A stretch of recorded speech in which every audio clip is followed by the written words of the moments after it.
Eu sei que muita gente diz que a gente envelhece e aprende a engolir as coisas, que com o tempo a pele engrossa, que as palavras machucam menos, que a sabedoria dos anos nos ensina a deixar passar. Mas essas pessoas, sinceramente, nunca tiveram um prato de comida empurrado na frente de toda a família enquanto ouviam a própria nora dizer, em voz alta, que até a mãe dela cozinhava melhor. Meu nome é Marlene de Souza Ribeiro. Tenho 67 anos. E essa história começa numa noite de domingo que deveria ter sido como tantas outras na minha vida. Uma janta em família, o cheiro de frango assado no ar, a mesa posta com aquele cuidado que só quem é mãe entende. Guardanapos dobrados, copos de cristal que eram da minha sogra, a travessa bonita que eu só usava em ocasiões especiais. Mas deixa eu te contar uma coisa antes de continuar. Durante 67 anos, eu fui o tipo de mulher que aprendeu a se calar, a engolir, a sorrir quando queria chorar, a agradecer quando queria gritar. Fui criada numa época em que mulher não reclamava, não questionava, não fazia cena. Mulher aguentava. E eu aguentei. Aguentei tanta coisa ao longo da vida que às vezes me pergunto como ainda sobrou alguma coisa de mim por dentro. Mas naquela noite de domingo, algo diferente aconteceu. A mesa estava posta para 8 pessoas. Meus 2 filhos, Rodrigo e Marcelo, com suas esposas. Meus 2 netos, Pedro e Marina, filhos de Rodrigo. E eu, na cabeceira, no lugar que sempre foi meu desde que Geraldo partiu há 6 anos. Era uma tradição que eu mantinha com unhas e dentes, mesmo quando o cansaço pesava, mesmo quando o corpo pedia descanso. Domingo era dia de família na casa da vovó Marlene. Naquela noite, eu tinha acordado às 6 da manhã para preparar tudo. Fui ao açougue buscar o frango caipira que seu Antônio sempre reservava para mim.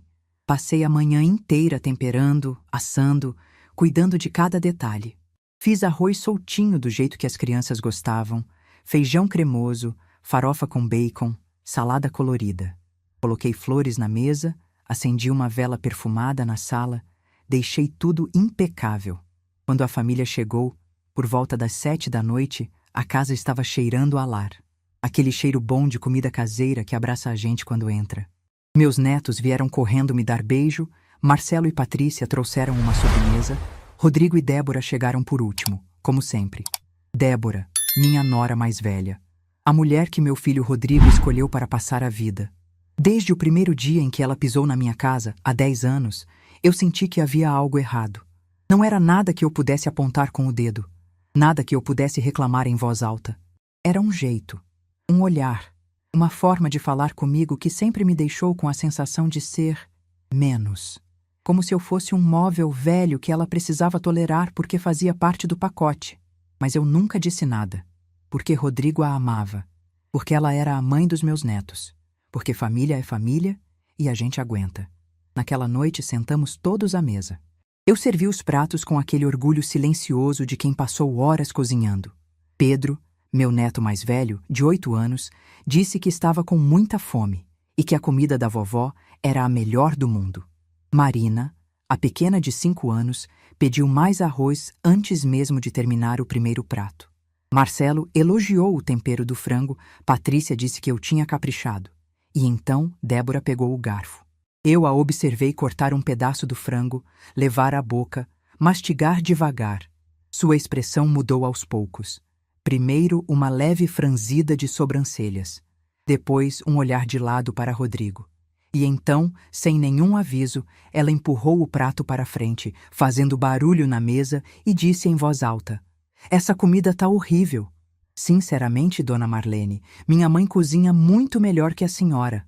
O silêncio que se seguiu foi daqueles que a gente sente no corpo inteiro. As crianças pararam de comer sem entender direito o que estava acontecendo. Marcelo e Patrícia trocaram um olhar de constrangimento. E Rodrigo, meu filho Rodrigo, abaixou os olhos para o próprio prato e continuou mastigando, como se nada tivesse acontecido. Como se a mãe dele não tivesse acabado de ser humilhada na própria casa, na própria mesa, na frente de toda a família. Eu olhei para aquele prato empurrado. Olhei para o frango que eu tinha temperado com tanto cuidado. Olhei para o rosto de Débora, que me encarava com uma expressão de desafio, quase esperando que eu fizesse uma cena, que eu chorasse, que eu implorasse desculpas por uma comida que ela sequer tinha se dado ao trabalho de provar direito. E sabe o que eu fiz? Sorri. Levantei da mesa devagar, com toda a calma do mundo. Recolhi meu prato, ainda cheio, e caminhei até a pia. Abri a torneira, coloquei detergente na esponja e comecei a lavar a louça em silêncio. Senti nas costas o peso de todos aqueles olhares, o constrangimento dos que queriam dizer algo, mas não tinham coragem, o desconforto dos que fingiam que nada tinha acontecido, e o silêncio covarde do meu próprio filho. Ninguém disse nada. Ninguém me defendeu. Enquanto minhas mãos esfregavam aquela panela, enquanto a água quente escorria pelos meus dedos, algo aconteceu dentro de mim. Não foi tristeza. Não foi vergonha. Foi uma clareza que eu nunca tinha sentido antes. Como se uma névoa que cobria meus olhos há anos tivesse se dissipado de repente. Eu vi, com uma nitidez assustadora, toda a minha vida passar diante de mim. Vi os anos em que criei meus filhos praticamente sozinha, enquanto Geraldo viajava a trabalho. Vi as noites em claro cuidando de Febre, as tardes ajudando com lição de casa, os sacrifícios que fiz para que eles tivessem o melhor. Vi os anos cuidando dos netos, lavando roupa, cozinhando, limpando, sendo babá e empregada de graça. Vi as faturas de cartão de crédito que eu pagava em silêncio para sustentar uma vida que não era minha. E vi, finalmente, o que eu tinha me tornado. Uma mulher invisível. Uma sombra. Alguém que existia apenas para servir, para facilitar, para aguentar calada enquanto os outros viviam às suas custas. Naquela pia, esfregando aquela panela, eu tomei uma decisão que mudaria tudo. O jantar terminou em clima estranho. Débora foi para a sala assistir televisão como se nada tivesse acontecido. Rodrigo a seguiu, evitando meu olhar. Marcelo e Patrícia ajudaram a recolher a mesa, visivelmente desconfortáveis. As crianças foram brincar no quintal, alheias à atenção dos adultos. Quando todos foram embora, por volta das 10 da noite, eu fiquei sozinha na minha cozinha silenciosa. Sentei na cadeira onde costumo tomar café de manhã e fiquei olhando para o nada por um longo tempo. Pensei em Geraldo, meu marido por 41 anos. O homem que partiu há 6 anos, de forma repentina, me deixando com uma dor que até hoje não cicatrizou completamente. Geraldo era representante comercial, passou a vida viajando pelo interior de São Paulo, Minas, Goiás. Ficava semanas fora, às vezes meses. E eu cuidava de tudo sozinha. Da casa, dos filhos, das contas, da vida. O que ninguém sabia, o que eu nunca contei para ninguém, era o que Geraldo tinha deixado para mim quando partiu. Durante 40 anos vendendo produtos pelo interior do país, meu marido guardou dinheiro. Muito dinheiro. Investimentos que foram crescendo silenciosamente enquanto vivíamos nossa vida simples. Fundos, aplicações, papéis que ele foi acumulando sem nunca me dizer uma palavra. Quando o advogado me chamou para a leitura do testamento, 3 meses depois da partida de Geraldo, eu quase desmaiei.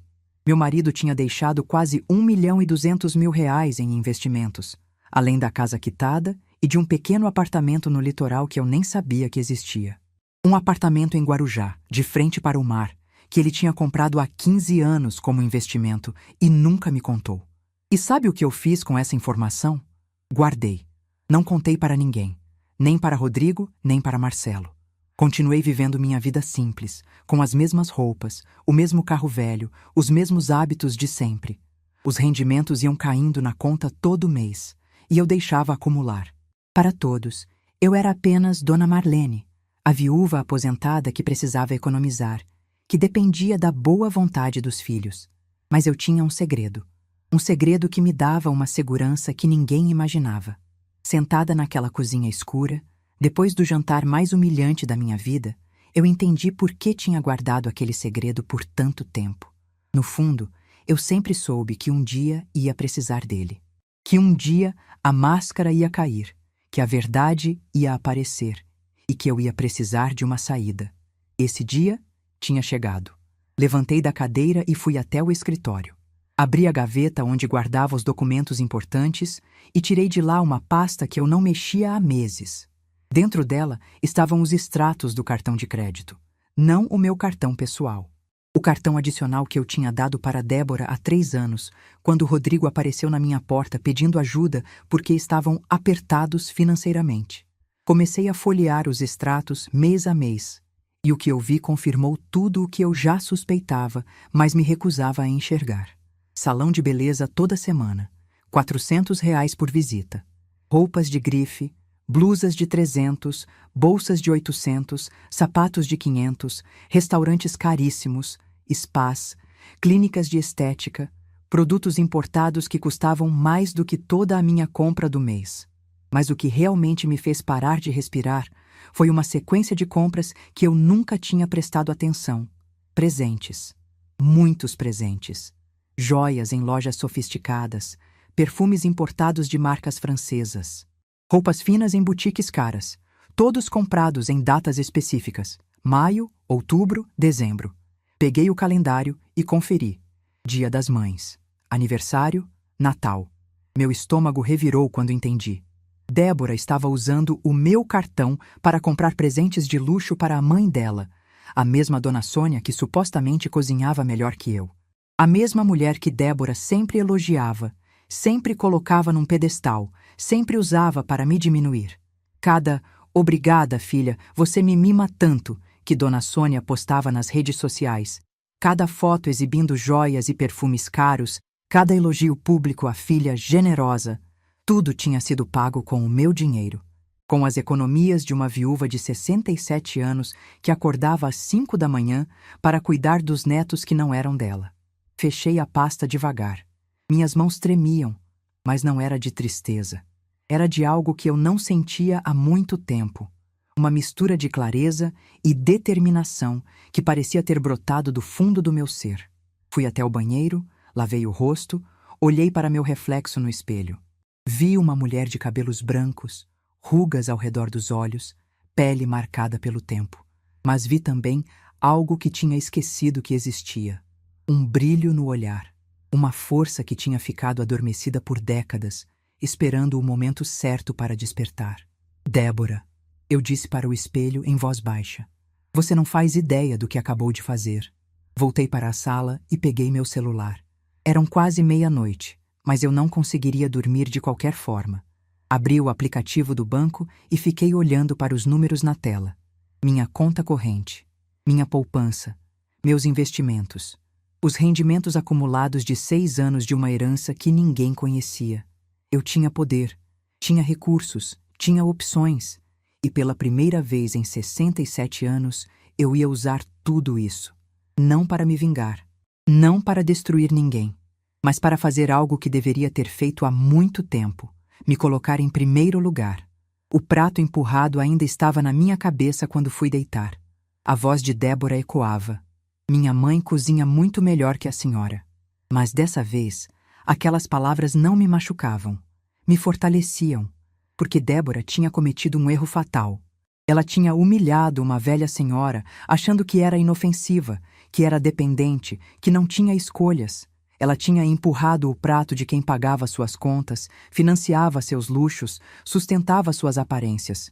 E agora, deitada na minha cama, olhando para o teto escuro do meu quarto, eu sorri pela segunda vez naquela noite. Porque o que Débora não sabia, o que absolutamente ninguém sabia, era que aquele prato empurrado não foi o começo da minha humilhação. Foi o fim dela. Na segunda-feira de manhã, às 8 horas em ponto, eu estaria no banco. E a vida de Débora de Souza Ribeiro nunca mais seria a mesma. Antes de te contar o que aconteceu naquela segunda-feira no banco, preciso voltar um pouco no tempo. Porque essa história não começou com um prato empurrado numa noite de domingo. Começou muito antes. Começou no dia em que eu decidi que ser mãe significava se anular completamente.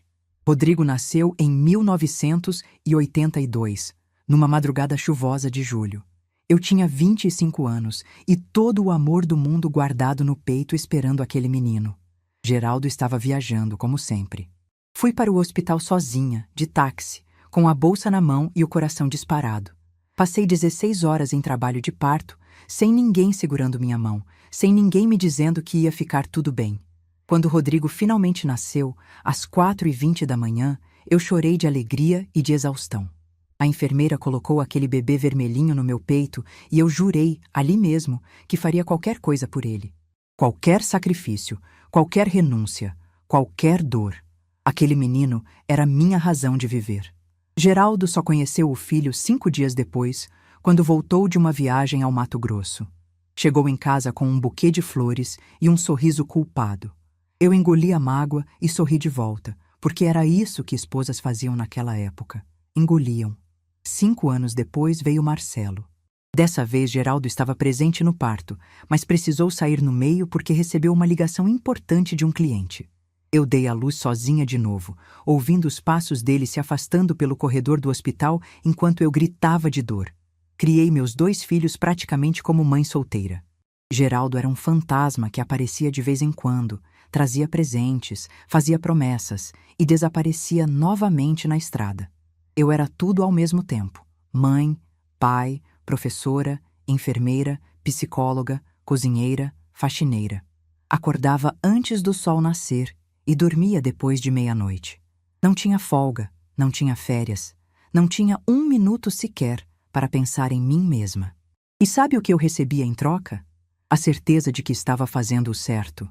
A ilusão de que um dia, quando meus filhos crescessem, eles reconheceriam tudo o que eu tinha feito, que me olhariam com gratidão, que cuidariam de mim na velhice, que retribuiriam todo aquele amor. Como eu estava enganada. Rodrigo sempre foi o mais difícil dos 2. Desde pequeno tinha um temperamento forte, uma teimosia que me dava trabalho. Mas eu achava que era coisa de criança, que ia passar com o tempo. O que eu não sabia era que aquela teimosia ia se transformar em algo muito pior: covardia. Porque teimoso enfrenta, briga, discute. Covarde abaixa a cabeça e deixa os outros fazerem o trabalho sujo. E foi exatamente isso que Rodrigo se tornou quando cresceu. Um homem incapaz de enfrentar conflitos, de tomar posição, de defender quem precisava ser defendido. Ele conheceu Débora quando tinha 31 anos. Estava trabalhando como gerente numa concessionária de carros, ganhando bem, morando num apartamento alugado no centro da cidade. Eu achei que ele ia ficar solteiro para sempre, porque nunca tinha conseguido manter um relacionamento por mais de alguns meses. Débora apareceu como um furacão. Bonita, articulada, cheia de opinião. Veio de uma família que aparentava ter posses. A mãe, Dona Sônia, morava numa casa grande no Jardim Canadá. Dirigia um carro importado, usava roupas de marca. Débora se apresentava como alguém de outro nível e deixava bem claro desde o primeiro dia que tinha casado para baixo. O primeiro almoço que ela veio na minha casa, eu preparei tudo com carinho. Fiz minha receita especial de macarronada, aquela que Rodrigo amava desde criança. Arrumei a mesa com a toalha boa, tirei os pratos de porcelana que eram da minha mãe. Queria impressionar, queria que ela gostasse de mim, queria começar bem aquele relacionamento. Débora chegou, olhou ao redor da minha sala com aquele olhar de quem avalia um imóvel à venda e disse: "Que casa aconchegante." O tom deixava claro que aconchegante era um eufemismo para pequena e simples. Sentou-se à mesa, provou a macarronada com a ponta do garfo e disse que estava interessante, mas que ela não comia carboidrato à noite. Eu deveria ter visto os sinais ali. Deveria ter percebido que aquela mulher nunca ia me respeitar, nunca ia me aceitar, nunca ia me ver como parte da família, mas eu estava tão feliz por Rodrigo ter encontrado alguém, tão aliviada por ele finalmente estar encaminhado, que fechei os olhos para tudo. O casamento aconteceu 1 ano depois, quando Rodrigo tinha 32 anos. Uma cerimônia cara demais para o que eles podiam pagar. Débora queria tudo do bom e do melhor. Buffet importado, decoração de revista, vestido de grife. Rodrigo, que nunca soube dizer não para ela, concordou com tudo. E adivinha quem pagou a diferença quando o orçamento estourou? Eu vendi algumas joias que eram da minha mãe. Peguei um empréstimo na minha aposentadoria. Contribuí com quase 40% das despesas do casamento, tudo em silêncio, sem reclamar, sem pedir nada em troca. Porque era isso que mães faziam, não era? Sacrificavam tudo pelos filhos. Depois do casamento, eles foram morar num apartamento alugado perto do trabalho de Rodrigo. Eu achei que finalmente ia ter um pouco de paz, um pouco de tempo para mim. Mas durou pouco. 2 anos depois do casamento, Pedro nasceu, meu primeiro neto. Rodrigo tinha 34 anos. Quando vi aquele bebê pela primeira vez, senti o mesmo amor avassalador que tinha sentido quando Rodrigo nasceu. Quis proteger, cuidar, estar presente em cada momento. Ofereci minha ajuda sem pensar 2 vezes. Débora aceitou, mas não do jeito que eu esperava. Ela não queria uma avó participativa, que brincasse com o neto, que fizesse parte da criação. Ela queria uma empregada gratuita. Alguém que cuidasse da casa, lavasse a roupa, fizesse a comida e sumisse quando não fosse mais necessária. Comecei a ir 3 vezes por semana. Pegava 2 ônibus, 1h30 de viagem, para chegar na casa deles às 7 da manhã. Passava o dia inteiro cuidando de Pedro, limpando, cozinhando, organizando. Voltava às 8 da noite, exausta, com as costas doendo e os pés inchados. E sabe qual era meu pagamento? Críticas. A comida nunca estava no ponto certo. O bebê chorava demais quando ficava comigo. A casa nunca estava limpa o suficiente. Débora chegava do trabalho, passava o dedo nos móveis procurando poeira, suspirava alto e me olhava como se eu fosse uma incompetente. Rodrigo assistia tudo calado. Nunca disse uma palavra em minha defesa. Nunca pediu para a esposa me tratar com mais respeito. Simplesmente fingia que não via, que não ouvia, que não percebia, e eu continuava indo, continuava me sacrificando. Porque Pedro era meu neto, e eu não conseguia ficar longe dele. 3 anos depois veio Marina. E a demanda dobrou. Àquela altura eu já tinha 62 anos. Meus joelhos doíam, minhas costas reclamavam, minha pressão subia quando eu fazia esforço demais. Mas eu não parava, não conseguia parar. Chegou um ponto em que eu ia na casa deles 5 dias por semana. De segunda a sexta, das 7 da manhã às 8 da noite. Praticamente um emprego de tempo integral. Sem salário, sem folga, sem 13º. Débora tinha parado de trabalhar quando Marina nasceu. Disse que precisava de um tempo para se organizar. Esse tempo nunca acabou. Ela ficava em casa o dia inteiro, mas quem cuidava das crianças era eu. Quem limpava era eu. Quem cozinhava era eu. Ela passava as manhãs no celular, as tardes no salão de beleza, as noites reclamando de tudo. Foi nessa época que Rodrigo me procurou com aquele pedido que mudou tudo. Era uma tarde de quarta-feira, há 3 anos. Ele apareceu na minha casa sem avisar, com aquela cara de constrangimento que eu conhecia desde que ele era criança e queria pedir algo que sabia que não devia. Sentou no sofá, aceitou o café que ofereci e ficou enrolando por 20 minutos antes de chegar ao ponto. Disse que estavam passando por dificuldades financeiras, que os cartões de crédito estavam estourados, que as contas estavam atrasadas, que não sabiam mais o que fazer. Débora tinha perdido o emprego 2 anos antes e não conseguia outro. O salário dele não estava dando conta de tudo. E então veio o pedido. Se eu podia colocar Débora como dependente no meu cartão de crédito. Só temporariamente. Só até eles se organizarem. Só para despesas essenciais, supermercado, farmácia, coisas das crianças. Eu olhei para o rosto do meu filho. Vi o desespero nos olhos dele. Pensei nos meus netos, nas crianças que eu amava mais que tudo. Pedro tinha 5 anos, Marina tinha 2. E fiz o que sempre fiz a vida inteira. Disse sim. Na semana seguinte, fui ao banco e solicitei um cartão adicional no nome de Débora. Limite compartilhado com o meu. A fatura viria para minha casa, eu pagaria. Simples assim. No primeiro mês, a fatura veio em R$ 2.300. Achei alto, mas não reclamei. Afinal, era para o bem da família. No segundo mês, 3.800. No terceiro, 5.200. No quarto, 6.900. No quinto, 8.400. Eu via os números subindo e sentia um aperto no peito. Aquilo não era normal. Aquilo não era despesas essenciais. Mas toda vez que eu pensava em dizer algo, me lembrava dos netos. Me lembrava de que família era família. Me lembrava de que mães aguentam. Então eu pagava. Mês após mês, eu transferia o dinheiro da minha conta para cobrir aquela fatura absurda. Usava os rendimentos da herança de Geraldo, aquele dinheiro que ninguém sabia que existia. E continuava em silêncio. Até aquele domingo. Até aquele prato empurrado. Até aquela frase que finalmente me acordou. Minha mãe cozinha muito melhor que a senhora. Naquela noite, quando olhei os extratos detalhados do cartão, vi a verdade que eu tinha me recusado a enxergar por 3 anos. Débora não estava usando meu dinheiro para despesas essenciais.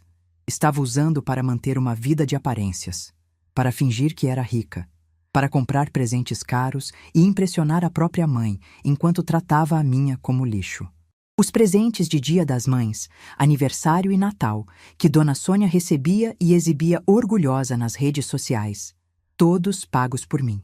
Cada joia, cada perfume, cada roupa de marca. Tudo saía do bolso de uma viúva de 67 anos que acordava às 5 da manhã para cuidar dos netos da mulher que a desprezava. E o pior de tudo, eu tinha deixado acontecer. Por medo, por culpa, por aquela necessidade doentia de ser amada que me acompanhava desde sempre. Eu tinha permitido que me usassem, que me explorassem, que me tratassem como um banco ambulante sem sentimentos. Mas aquela Marlene tinha ficado para trás. A mulher que acordou na segunda-feira de manhã era outra pessoa. Uma pessoa que finalmente tinha entendido uma verdade simples, mas poderosa. Amor não se compra. Respeito não se implora. E dignidade não se negocia. Às 7:30 da manhã, eu já estava de banho tomado, cabelo arrumado, roupa passada. Tomei meu café com calma, olhando pela janela da cozinha para o jardim que Geraldo tinha plantado há tantos anos. Pensei nele, no homem silencioso que trabalhou a vida inteira e guardou cada centavo para me deixar protegida. Ele sabia. De alguma forma, ele sempre soube que um dia eu ia precisar daquela segurança. Às 8 horas em ponto, eu estava no banco. A agência tinha acabado de abrir. Peguei senha, sentei na cadeira de espera e aguardei minha vez com uma tranquilidade que me surpreendeu. Não estava nervosa, não estava com medo. Estava apenas pronta. Quando chamaram meu nome, fui até o guichê e pedi para falar com a gerente. Dona Aparecida, uma mulher da minha idade que me atendia há anos, veio me receber com um sorriso. Sentamos no escritório dela e eu fui direto ao ponto. Queria cancelar o cartão adicional no nome de Débora de Souza Ribeiro. Cancelamento imediato, definitivo, sem possibilidade de reversão. Dona Aparecida me olhou surpresa. Perguntou se eu tinha certeza, se não queria apenas reduzir o limite, se tinha acontecido alguma coisa. Eu disse que tinha absoluta certeza, que não queria reduzir, queria cancelar. Ela digitou algumas coisas no computador, me pediu para confirmar os dados, e em menos de 5 minutos estava feito. O cartão de Débora seria bloqueado em 24 horas. A fatura do mês seguinte viria com a notificação oficial de cancelamento. Quando saí do banco, às 8:40 da manhã, o sol estava brilhando forte. Parei na calçada, respirei fundo e senti algo que não sentia há anos. Leveza. Mas eu sabia que aquilo era só o começo. Sabia que Débora ia descobrir, que Rodrigo ia ligar, que haveria drama e choro e tentativas de me fazer mudar de ideia. E eu precisava estar preparada para o que viria. Precisava de um plano. E, por sorte, a oportunidade perfeita apareceu 3 dias depois, numa ligação que eu jamais esperaria receber. A ligação chegou numa quinta-feira à tarde, 3 dias depois de eu ter cancelado o cartão. Eu estava na cozinha preparando um chá de camomila, tentando manter a calma enquanto esperava o inevitável. Sabia que em algum momento Débora ia descobrir. Sabia que o telefone ia tocar, que haveria gritos, acusações, tentativas de me fazer voltar atrás. Mas o que eu não esperava era a voz doce, quase melosa, que saiu do outro lado da linha. Dona Marlene, é a Débora. Quase deixei a xícara cair. Não pela surpresa de ela ligar, mas pelo tom. Era a voz que ela usava quando queria algo. A voz que eu conhecia bem demais depois de 10 anos convivendo com aquela mulher. A mesma voz que usava para pedir favores, para conseguir o que queria, para me manipular sem que eu percebesse. Oi, Débora, respondi, mantendo minha voz neutra. Tudo bem? Tudo ótimo, sogra. Olha, estou ligando porque domingo que vem é aniversário da minha mãe. Vai ter um almoço na casa dela, a família toda vai estar lá, e ela fez questão de convidar a senhora. Disse que seria uma honra ter a avó das crianças presente. Fiquei em silêncio por alguns segundos, processando aquela informação. Dona Sônia fazendo questão da minha presença? A mesma Dona Sônia que mal me cumprimentava nos eventos de família? A mesma mulher que recebia presentes caros pagos com meu dinheiro e nunca sequer me agradeceu por existir? Algo estava errado ali. Muito errado. Que gentileza, eu disse, escolhendo cada palavra com cuidado. Pode me passar os detalhes? Débora pareceu aliviada com minha resposta. Explicou que o almoço seria às 11 horas, na casa de Dona Sônia, no Jardim Canadá. Disse que as irmãs dela estariam lá com os maridos, que seria uma reunião íntima, só a família mais próxima, e que ela adoraria que eu fosse, porque as crianças sentiam minha falta. As crianças sentiam minha falta. Essa foi a frase que ela usou para me convencer, e por um momento quase funcionou. Mas então me lembrei. Me lembrei do prato empurrado. Me lembrei das críticas diárias. Me lembrei dos presentes que ela comprava para a mãe dela com o meu cartão. E entendi exatamente o que estava acontecendo. Débora ainda não sabia do cancelamento. O cartão tinha sido bloqueado na terça-feira, mas ela provavelmente não tinha tentado usar desde então. A notificação oficial só chegaria junto com a fatura, que estava programada para ser entregue no domingo, exatamente no dia do aniversário de Dona Sônia. Meu coração acelerou quando percebi a coincidência. Ou talvez não fosse coincidência. Talvez fosse o destino me dando uma oportunidade que eu não poderia desperdiçar. Pode contar comigo, eu disse, mantendo a voz firme. Estarei lá. Débora agradeceu efusivamente, disse que ia avisar Dona Sônia e desligou. Fiquei parada na cozinha com o telefone na mão, olhando para a tela apagada, sentindo algo que não sentia há muito tempo. Ansiedade. Mas não era ansiedade de medo. Era ansiedade de expectativa. Os dias que se seguiram passaram devagar. Eu continuei minha rotina normal, mas por dentro estava diferente. Havia uma energia nova circulando no meu corpo, uma determinação que me fazia acordar de manhã com propósito. Pela primeira vez em anos, eu não estava apenas sobrevivendo. Estava me preparando. Na sexta-feira, fui ao salão de beleza. Cortei o cabelo num corte mais moderno, fiz as unhas num tom discreto de rosa. Comprei um vestido novo numa loja do centro. Azul marinho. Elegante. Bem cortado. O tipo de roupa que uma senhora de 67 anos usa quando quer ser notada sem chamar atenção demais. A vendedora perguntou se era para alguma ocasião especial. Eu sorri e disse que sim. Era para um aniversário de família. No sábado à noite, não consegui dormir direito. Fiquei deitada na cama olhando para o teto, repassando mentalmente cada cenário possível. O que Débora faria quando descobrisse? Como Rodrigo reagiria? O que Dona Sônia diria quando soubesse a verdade sobre os presentes que recebia? Parte de mim ainda tinha dúvidas. Uma voz pequena no fundo da minha cabeça perguntava se eu estava fazendo a coisa certa. Se não era melhor simplesmente me afastar, cortar contato, seguir minha vida em paz. Mas então me lembrei daquela frase. Minha mãe cozinha muito melhor que a senhora. E a dúvida desaparecia. Não era sobre vingança, era sobre verdade. Era sobre mostrar para aquela família quem realmente sustentava a vida de aparências que eles tanto ostentavam. O domingo amanheceu ensolarado, com aquele céu azul limpo de inverno. Tomei meu café da manhã com calma, me arrumei sem pressa, passei meu perfume favorito. Olhei para o espelho uma última vez antes de sair e vi uma mulher que eu quase não reconhecia. Não pelos cabelos arrumados ou pelo vestido novo, mas pelo olhar. Havia algo ali que tinha desaparecido há décadas e estava finalmente de volta. Coragem. Cheguei na casa de Dona Sônia pontualmente às 11 horas. Era uma casa grande, num bairro nobre da cidade, com jardim bem cuidado e 2 carros importados na garagem. Tudo muito bonito, muito arrumado, muito impressionante para quem olhava de fora. Exatamente o tipo de fachada que aquela família adorava manter. Toquei a campainha e quem abriu foi uma das irmãs de Débora, a do meio.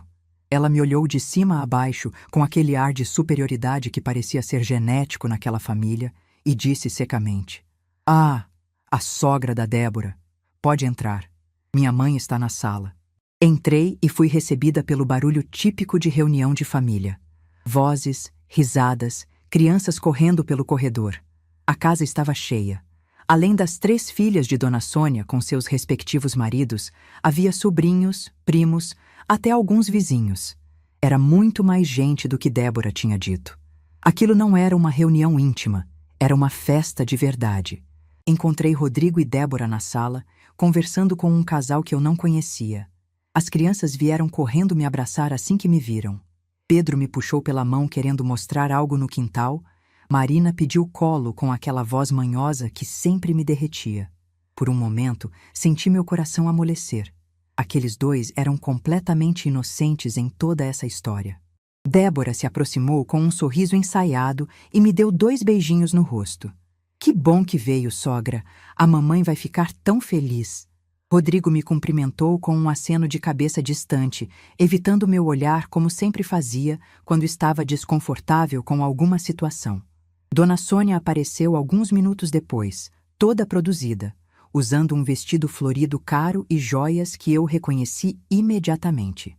O colar de pérolas, o bracelete de ouro, os brincos de esmeralda, tudo comprado com o meu cartão, tudo pago com o meu dinheiro, tudo ostentado ali na minha frente como se ela merecesse cada peça. Dona Marlene, ela exclamou com um entusiasmo claramente forçado. Que surpresa boa! Senta aqui do meu lado. Mas não havia lugar ao lado dela. A mesa principal, onde ela reinava cercada pelas filhas e genros, estava completamente lotada. Dona Sônia olhou ao redor, fingindo procurar um espaço, e então apontou para uma mesinha no canto da sala, perto da porta da cozinha. Pode sentar ali que já já a gente puxa uma cadeira para cá. Ali, na mesinha das crianças, no canto mais afastado da sala, onde eu ficaria invisível, como sempre fiquei naquela família. Engoli a humilhação e sentei sem reclamar. As crianças vieram fazer companhia, o que amenizou um pouco a situação. Pedro me contou sobre a escola, sobre os amigos novos que tinha feito. Marina mostrou um desenho que tinha feito especialmente para a avó. Eu prestava atenção neles, sorria nos momentos certos, mas meus olhos não paravam de vigiar a porta da frente. O entregador dos correios costumava passar por volta das 2 da tarde naquela região. Eu sabia porque tinha pesquisado. Tinha ligado para a central de atendimento, perguntado sobre os horários de entrega na Zona Sul, me preparado para aquele momento como quem se prepara para algo importante.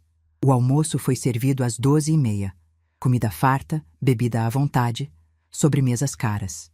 Dona Sônia recebeu presentes das filhas um por um, fazendo questão de abrir cada embrulho com cerimônia, mostrando para todos, agradecendo efusivamente.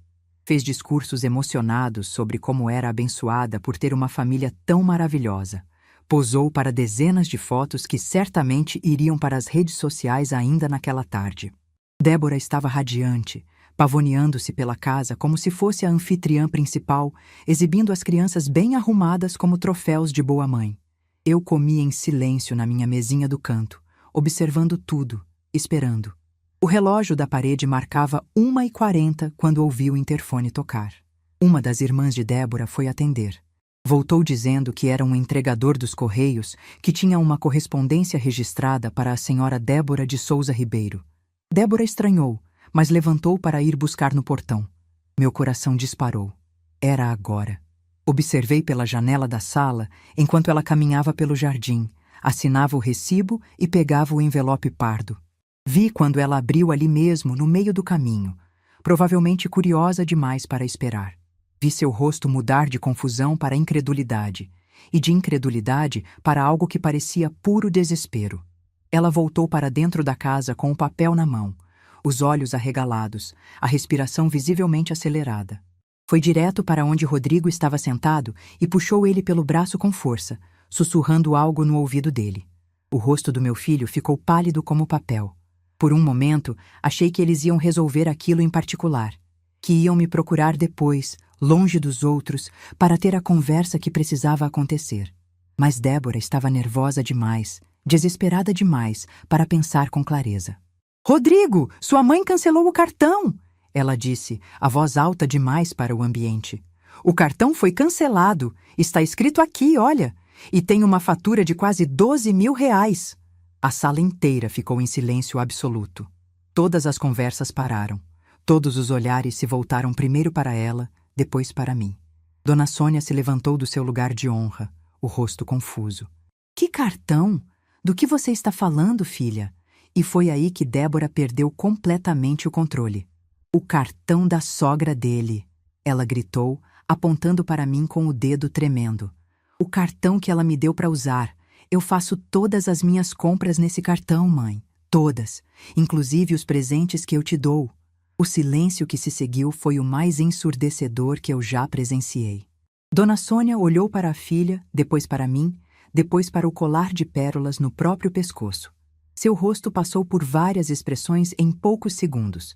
Confusão, compreensão e, finalmente, uma vergonha profunda. Você usava o cartão da sua sogra? Ela perguntou, a voz falhando.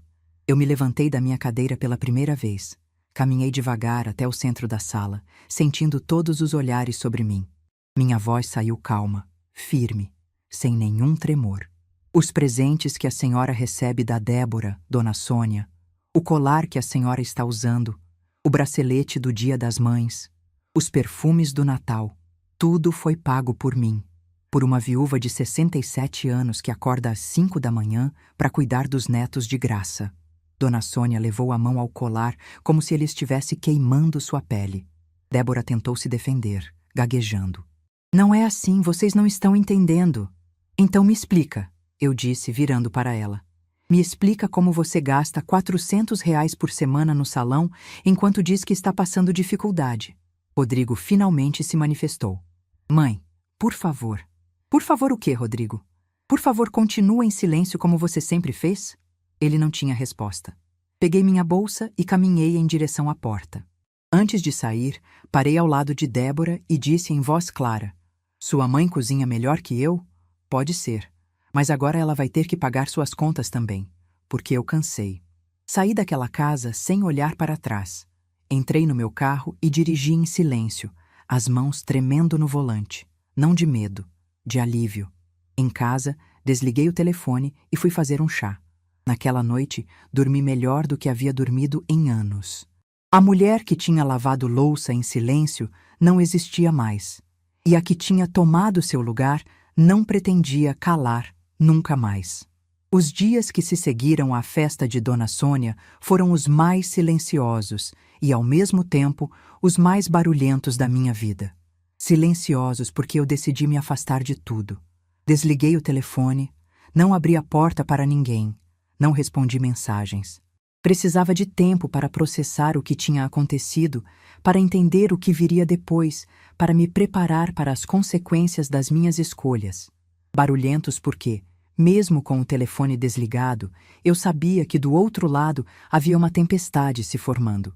E quando finalmente liguei o aparelho, na quarta-feira de manhã, 4 dias depois da festa, encontrei exatamente o que esperava. 37 chamadas perdidas, 22 de Rodrigo, 11 de Débora, 4 de números que eu não conhecia, 15 mensagens de voz. Não tive coragem de ouvir todas. Ouvi apenas 3. A primeira de Rodrigo, pedindo para conversar com voz trêmula. A segunda de Débora, alternando entre choro e acusações, dizendo que eu tinha destruído a vida dela. A terceira de um número desconhecido que acabou sendo uma das irmãs de Débora, me chamando de velha amargurada e dizendo que eu deveria ter vergonha de humilhar a própria família em público. Deletei todas sem ouvir o resto. O WhatsApp estava pior. Mensagens e mais mensagens. Rodrigo pedindo para eu atender o telefone. Débora mandando áudios longos que eu não abri. E então, no meio de toda aquela confusão, uma mensagem que me fez parar. Era de Marcelo, meu filho mais novo. Mãe, sei que você está precisando de espaço. Quando estiver pronta para conversar, me avisa. Estou do seu lado. Aquelas palavras simples me fizeram chorar pela primeira vez desde o domingo. Não de tristeza, de alívio, de gratidão. De perceber que no meio de toda aquela confusão ainda havia alguém da minha família que se importava comigo de verdade.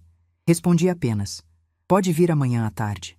Marcelo chegou na quinta-feira às 3 horas, sozinho como eu tinha pedido.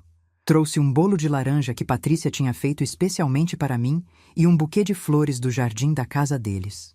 Quando abri a porta e vi meu filho mais novo ali, com aquele olhar preocupado, mas carinhoso, senti que ainda existia esperança. Sentamos na sala e tomamos café em silêncio. Marcelo sempre foi assim, diferente do irmão. Calmo, ponderado. Esperou que eu estivesse pronta para começar. Você soube o que aconteceu, eu disse finalmente. Não era uma pergunta. Ele assentiu. Soube. Rodrigo me ligou no domingo à noite, desesperado. Contou tudo, ou pelo menos a versão dele de tudo. E qual é a versão dele? Marcelo suspirou. Que você humilhou a Débora na frente da família inteira, que cancelou o cartão sem avisar, que fez um escândalo no aniversário da sogra dela. Ele fez uma pausa. Mas eu conheço você, mãe. Sei que não faria nada disso sem um bom motivo. Foi aí que contei tudo para ele. Desde o começo. O cartão que dei há 3 anos achando que seria temporário. As faturas que foram crescendo mês a mês. As compras absurdas que eu fingia não ver. Os presentes caros que Débora comprava para a própria mãe enquanto me tratava como empregada. O prato empurrado. A frase que finalmente me acordou. Marcelo ouviu tudo em silêncio, o rosto ficando cada vez mais sério. Quando terminei, ele ficou quieto por um longo momento, processando tudo o que eu tinha dito. Mãe, ele disse finalmente, a voz baixa. Por que você nunca me contou isso? Porque eu tinha vergonha, respondi.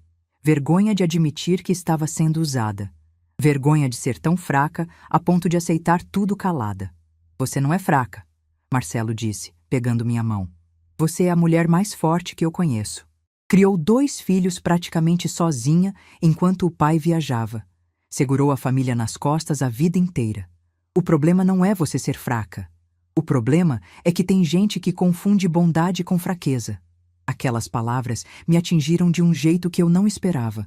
Comecei a chorar de verdade, um choro que vinha lá de dentro, que carregava anos de dor acumulada. Marcelo me abraçou como não fazia desde que era criança, e ficamos assim por um longo tempo, mãe e filho, reconectando um laço que eu achei que tinha perdido para sempre. Quando me acalmei, ele me contou o que tinha acontecido depois que eu saí da festa. Segundo Marcelo, que soube pelos relatos de Rodrigo e de conhecidos em comum, a festa de Dona Sônia virou um desastre completo. Depois que eu saí, Débora teve um colapso nervoso. Chorou, gritou, acusou todo mundo de estar contra ela. As irmãs começaram a fazer perguntas que ela não conseguia responder. Como ela bancava aquele estilo de vida se não trabalhava há anos? De onde vinha o dinheiro para as roupas de marca, os restaurantes caros, os presentes luxuosos? Dona Sônia, humilhada ao descobrir que as joias que tanto ostentava tinham sido pagas pela mulher que a filha tratava como lixo, se trancou no quarto e não quis ver mais ninguém. A festa acabou antes das 4 da tarde, com os convidados saindo constrangidos e cochichando entre si. Nos dias seguintes, a situação só piorou. Débora tentou usar o cartão num supermercado e foi recusada publicamente. Tentou pagar uma conta no salão de beleza e descobriu que não tinha como. A realidade que ela vinha escondendo há anos finalmente veio à tona, e não havia mais como fingir. Rodrigo, pressionado de todos os lados, finalmente começou a enxergar o que eu via há tanto tempo. Descobriu que Débora tinha acumulado dívidas que ele não conhecia. Descobriu que o padrão de vida deles era completamente insustentável. Descobriu que, sem o meu suporte financeiro invisível, eles estavam à beira de um colapso. Eles vão ter que devolver o carro, Marcelo me contou. O financiamento está atrasado há 3 meses. E estão pensando em tirar as crianças da escola particular. Senti um aperto no coração quando pensei em Pedro e Marina. Eles não tinham culpa de nada. Eram apenas crianças que estavam no meio de uma confusão criada pelos adultos. E as crianças? Perguntei. Como elas estão? Confusas, Marcelo disse. Pedro perguntou para o pai por que a vovó foi embora da festa daquele jeito. Rodrigo não soube o que responder. Ficamos em silêncio por um momento. Então, Marcelo disse algo que me surpreendeu. Mãe, eu preciso te pedir desculpas. Olhei para ele sem entender. Desculpas por quê? Por não ter percebido o que estava acontecendo, por não ter prestado atenção. A Patrícia sempre comentava que achava estranho o jeito que a Débora tratava você. Mas eu dizia que era implicância, que eram coisas de sogra e nora. Eu deveria ter olhado com mais cuidado, deveria ter te protegido. Você não tinha como saber, eu disse. Eu escondi bem. Mesmo assim, você é minha mãe. Eu deveria ter visto. Naquele momento, olhando para meu filho mais novo, entendi algo importante. Rodrigo tinha se tornado um homem fraco, dominado pela esposa. Mas Marcelo era diferente. Tinha crescido para ser íntegro, atento, presente. E eu tinha parte nisso. Apesar de tudo, apesar dos anos de sacrifício não reconhecido, eu tinha criado pelo menos um filho, que sabia o que era certo. Antes de ir embora, Marcelo me fez prometer uma coisa. Mãe, não se isola. Eu sei que você está magoada e tem todo o direito. Mas não desaparece. A Patrícia e eu queremos você por perto. As crianças, quando a gente tiver filhos, vão precisar da avó. Você faz parte da nossa família, da família de verdade. Prometi que não ia me isolar. E pela primeira vez em muito tempo, senti que tinha um lugar para pertencer. Na semana seguinte, Rodrigo finalmente apareceu na minha porta. Eu já esperava essa visita. Sabia que uma hora ele viria, que tentaria conversar, que buscaria algum tipo de reconciliação. O que eu não esperava era o estado em que ele chegou. Meu filho parecia ter envelhecido 10 anos em 2 semanas. Estava mais magro, com olheiras fundas, a barba por fazer. Quando abri a porta, ele ficou parado ali, sem saber o que dizer, como um menino perdido que não sabe o caminho de casa. Posso entrar? Ele perguntou, a voz rouca. Deixei ele entrar. Ofereci café que ele aceitou. Sentamos na sala, o mesmo lugar onde tantas vezes tínhamos conversado ao longo dos anos, mas agora com um abismo entre nós que eu não sabia se poderia ser atravessado. Rodrigo começou a falar. Contou sobre as dificuldades que estava enfrentando, o carro que teve que devolver, as contas atrasadas que estavam se acumulando, o casamento que estava por um fio, com Débora culpando ele por tudo e ele sem saber mais o que fazer. Ouvi tudo em silêncio, tomando meu café, sem interromper. Então ele disse algo que me fez parar. Mãe, eu sei que errei. Sei que deveria ter te defendido todas aquelas vezes. Sei que fui covarde, que deixei a Débora te tratar mal sem fazer nada. Mas eu estava com medo.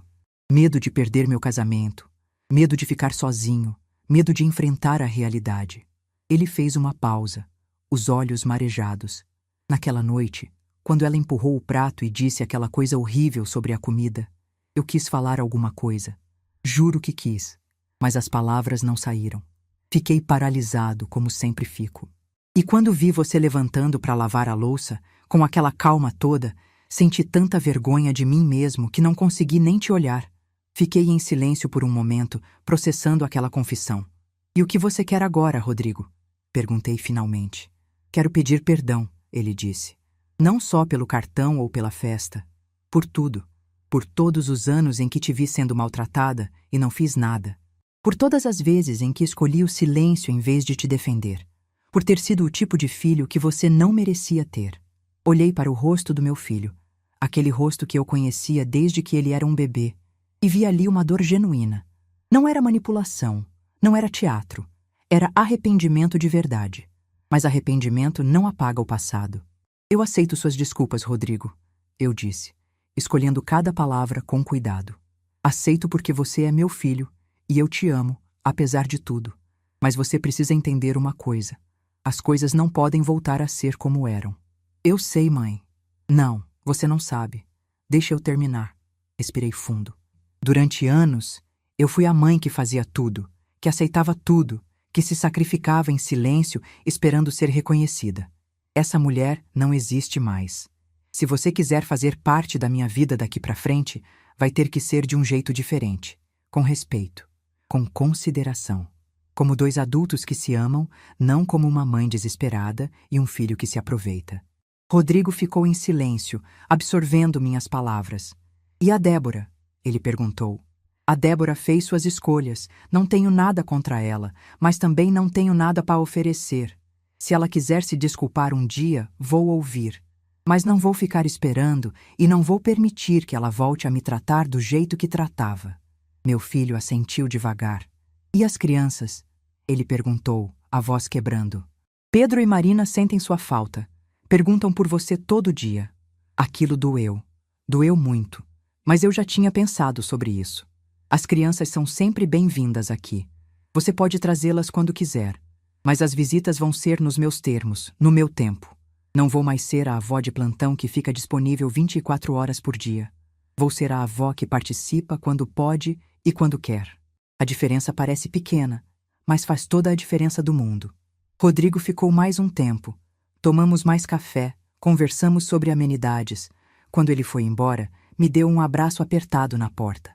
Não disse nada, mas eu senti que algo tinha mudado entre nós. Não sei se para melhor ou para pior. Só sei que era diferente.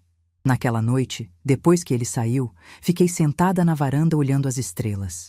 Pensei em tudo que tinha acontecido nas últimas semanas. O prato empurrado, o cancelamento do cartão, a festa, as consequências. Pensei em Geraldo, meu marido que tinha partido há 6 anos. No dinheiro que ele tinha guardado em segredo, na segurança que ele tinha me deixado sem que eu soubesse. No apartamento em Guarujá, que eu ainda não tinha visitado, esperando por mim como uma promessa de recomeço. Pensei em quem eu era antes de tudo isso e em quem eu estava me tornando agora. E pela primeira vez em muito tempo, gostei do que vi. A tempestade ainda não tinha passado completamente. Ainda havia muita coisa para resolver, muita ferida para cicatrizar, muito caminho para percorrer. Mas eu não estava mais com medo. Porque a mulher que olhava para as estrelas naquela noite não era mais a mesma que lavava louça em silêncio. Era uma mulher que tinha aprendido, aos 67 anos, a lição mais importante da vida: que nunca é tarde para escolher a si mesma. 1 ano se passou desde aquele domingo que mudou minha vida. 1 ano desde o prato empurrado, desde a frase que me acordou, desde o dia em que decidi que 67 anos era tempo suficiente para viver pelos outros. Hoje, sentada na varanda do apartamento em Guarujá, olhando o mar se estender até onde a vista alcança, eu mal reconheço a mulher que era antes de tudo acontecer. Esse apartamento. Esse pequeno refúgio de frente para o oceano que Geraldo comprou em segredo há 15 anos e que eu só descobri depois que ele partiu. Durante muito tempo, deixei ele fechado, guardado como uma possibilidade distante, um plano B que eu tinha medo de usar. Mas há 6 meses, numa manhã de terça-feira qualquer, acordei com uma certeza no peito. Estava na hora de conhecer esse lugar que meu marido tinha deixado para mim. Peguei o carro e dirigi às 3 horas até o litoral sem avisar ninguém. Quando abri a porta do apartamento pela primeira vez, o cheiro de maresia invadiu meus pulmões. E eu chorei.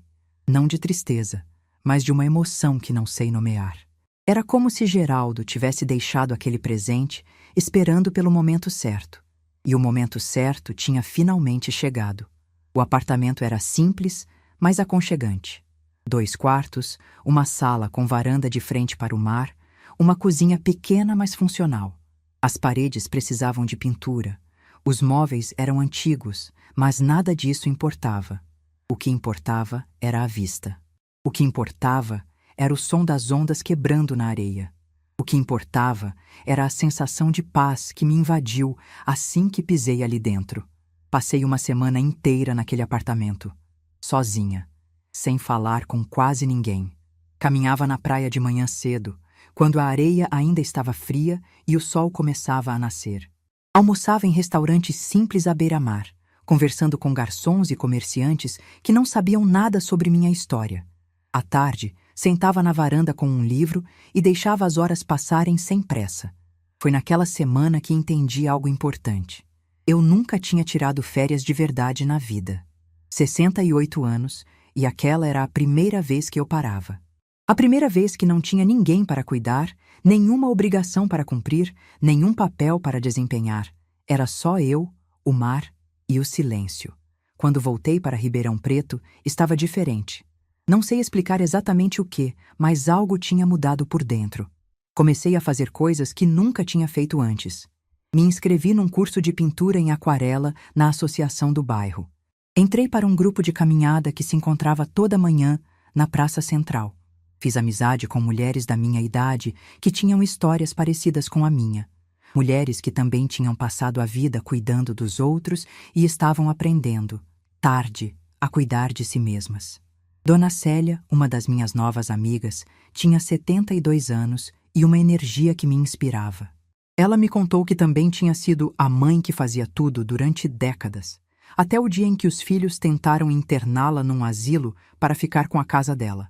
Ela lutou, venceu e cortou relações com toda a família. Hoje vive sozinha, feliz, viajando pelo Brasil com um grupo de terceira idade.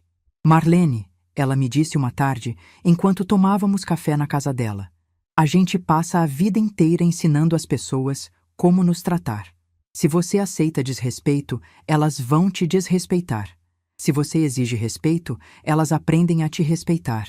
Simples assim.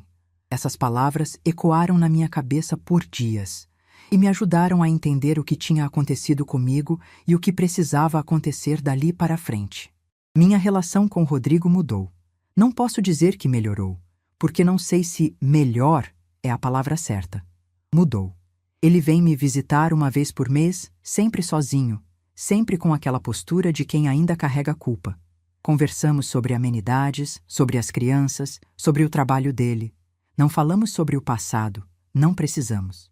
O passado está lá, entre nós, como uma cicatriz que não dói mais, mas nunca vai desaparecer completamente. Rodrigo e Débora continuam casados, mas a dinâmica deles mudou drasticamente. Sem o meu suporte financeiro invisível, tiveram que se adaptar a uma realidade muito diferente. Devolveram o carro financiado e hoje andam de transporte público. Tiraram as crianças da escola particular e matricularam numa escola municipal, que, segundo Pedro, é até melhor porque tem mais crianças para brincar. Débora voltou a trabalhar como corretora de imóveis e, pelo que sei, está se esforçando para reconstruir a carreira que abandonou. Ela nunca me procurou para pedir desculpas. Nunca mandou uma mensagem, nunca fez uma ligação, nunca apareceu na minha porta. No começo, isso me magoava. Achava que ela devia pelo menos reconhecer o que tinha feito, admitir que estava errada. Mas com o tempo, entendi que algumas pessoas simplesmente não conseguem fazer isso, e que eu não precisava do pedido de desculpas dela para seguir em frente. Débora não pisa na minha casa desde aquele domingo do prato empurrado. E, sinceramente, não faz falta. Mas as crianças... As crianças são outra história. Pedro e Marina passam um fim de semana por mês comigo. Rodrigo os traz na sexta-feira à noite e busca no domingo depois do almoço. São 2 dias que eu espero com ansiedade. 2 dias que iluminam minha semana. 2 dias em que a casa se enche de risadas, de bagunça, de vida. Pedro está com 9 anos agora. Cresceu, ficou mais esperto, mais questionador. Na última visita, enquanto ajudava a fazer um bolo de chocolate na cozinha, ele me perguntou do nada: "Vovó, por que você não vai mais lá em casa?" Parei o que estava fazendo e olhei para ele. Era uma pergunta que eu sabia que viria um dia, mas ainda assim me pegou de surpresa. "Porque algumas coisas mudaram, meu amor", eu disse, escolhendo as palavras com cuidado. Às vezes os adultos precisam de um tempo separados para aprender a se respeitar melhor. Ele ficou pensativo por um momento. Depois disse algo que me fez segurar as lágrimas. "Tá bom, vovó, mas sua comida continua sendo a melhor do mundo. A mamãe tenta fazer, mas nunca fica igual." Abracei aquele menino com toda a força que tinha. E percebi que, apesar de tudo, apesar da confusão, apesar das escolhas difíceis, o amor entre nós permanecia intacto. Diferente, talvez, mas intacto. Marina, com seus 6 anos, é mais despreocupada. Ela só quer saber de brincar, de correr pelo quintal, de me mostrar os desenhos que faz na escola. Ainda é pequena demais para entender as complexidades da família, e eu agradeço por isso. Quero que ela tenha uma avó presente, carinhosa, disponível, mas disponível nos meus termos. Marcelo e Patrícia se tornaram minha família de verdade. Eles me incluem em tudo: jantares, passeios, viagens. No mês passado, passamos um fim de semana juntos no apartamento de Guarujá. Foi a primeira vez que levei alguém lá, e foi especial demais. Caminhamos na praia, cozinhamos juntos, conversamos até tarde. Numa dessas conversas, Patrícia me contou uma novidade que me fez chorar de alegria. Ela estava grávida. 3 meses. Seria meu 3º neto, o primeiro filho de Marcelo. "A senhora vai ser a avó mais presente desse bebê", ela disse, segurando minha mão. "Queremos que você faça parte de tudo. Do jeito certo dessa vez." Do jeito certo. Essas palavras significaram mais do que ela imaginava. Porque agora eu sei a diferença entre ser presente e ser usada. Entre ajudar por amor e ajudar por obrigação. Entre fazer parte de uma família e ser tratada como empregada dessa família. A diferença parece sutil, mas muda tudo. O dinheiro que Geraldo deixou continua rendendo na conta. Não conto para ninguém o quanto tenho, e não pretendo contar. É minha segurança, minha garantia de que nunca mais vou depender de ninguém para nada. Uso uma parte para viver bem, para viajar quando quero, para comprar as coisas que me fazem feliz. Mas a maior parte continua guardada, crescendo, esperando. Às vezes penso no que vou fazer com esse dinheiro quando eu partir. Penso em deixar para os netos, para que tenham oportunidades que eu não tive. Penso em doar parte para instituições que ajudam idosos em situação de vulnerabilidade, pessoas que passam pelo que eu passei, mas não têm a sorte de ter um Geraldo que deixou uma herança escondida. Ainda não decidi. Mas sei que, seja o que for, será minha escolha. E isso por si só já é uma vitória. Dona Sônia, a mãe de Débora, nunca mais me dirigiu a palavra. Pelo que sei através de Marcelo, ela ficou arrasada com o que aconteceu na festa de aniversário. Não pela humilhação em si, mas por descobrir que os presentes que tanto ostentava tinham sido pagos por alguém que a filha tratava mal. Dizem que ela devolveu o colar de pérolas para Débora, dizendo que não queria mais usar algo que tinha esse peso. Não sei se é verdade, mas gosto de pensar que é. Há 2 semanas, aconteceu algo que me pegou de surpresa. Eu estava no supermercado, escolhendo frutas na seção de hortifruti, quando senti alguém parar ao meu lado. Olhei e vi Débora ali, com um carrinho cheio de compras básicas, me encarando com uma expressão que eu nunca tinha visto no rosto dela. Por um momento, ficamos as duas em silêncio, sem saber o que dizer. Foi ela quem falou primeiro. "Dona Marlene", ela disse, a voz baixa, quase um sussurro. "Eu sei que a senhora não quer falar comigo, e eu entendo, mas eu precisava dizer uma coisa." Esperei, sem responder. "Eu errei", ela continuou, os olhos marejando. "Errei muito, e eu sei que um pedido de desculpas não muda nada do que aconteceu. Mas eu sinto muito, de verdade." Olhei para aquela mulher que tinha me humilhado tantas vezes, que tinha usado meu dinheiro para bancar uma vida de mentiras, que tinha me tratado como invisível durante uma década. E não senti raiva, não senti rancor, senti apenas paz. "Eu aceito suas desculpas, Débora", eu disse com calma. "Mas você precisa entender que aceitar não significa esquecer. E não significa que as coisas vão voltar a ser como eram." Ela assentiu, as lágrimas escorrendo pelo rosto. "Eu sei, eu só precisava dizer." E foi embora, empurrando o carrinho sem olhar para trás. Fiquei parada ali por um momento, processando o que tinha acontecido. Depois continuei escolhendo minhas frutas, como se nada tivesse mudado. Porque, na verdade, nada tinha mudado. O pedido de desculpas dela não apagava o passado, mas de alguma forma fechava um ciclo.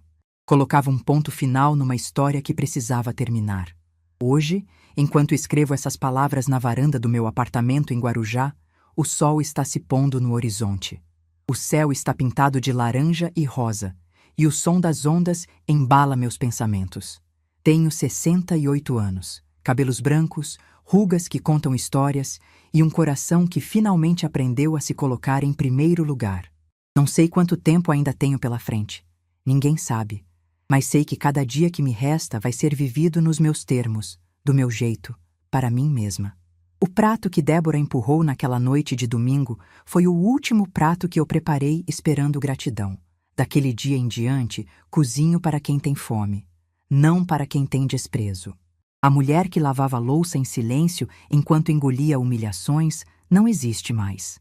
No lugar dela, existe uma senhora de 68 anos que descobriu, tarde, mas não tarde demais, que o respeito que você recebe é exatamente proporcional ao respeito que você exige. Meu silêncio naquela noite, quando levantei da mesa e fui para a pia, foi o silêncio mais poderoso da minha vida. Foi o silêncio de uma mulher que finalmente havia encontrado sua voz.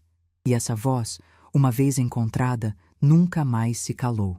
Se você chegou até aqui, obrigada por ouvir minha história.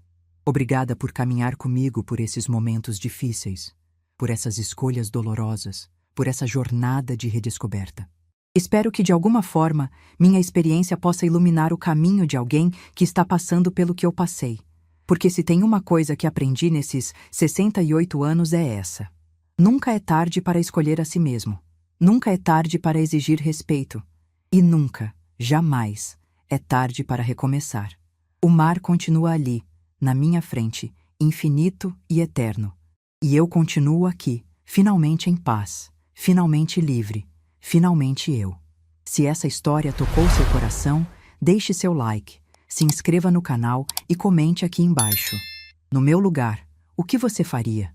Sua mensagem pode iluminar o dia de alguém.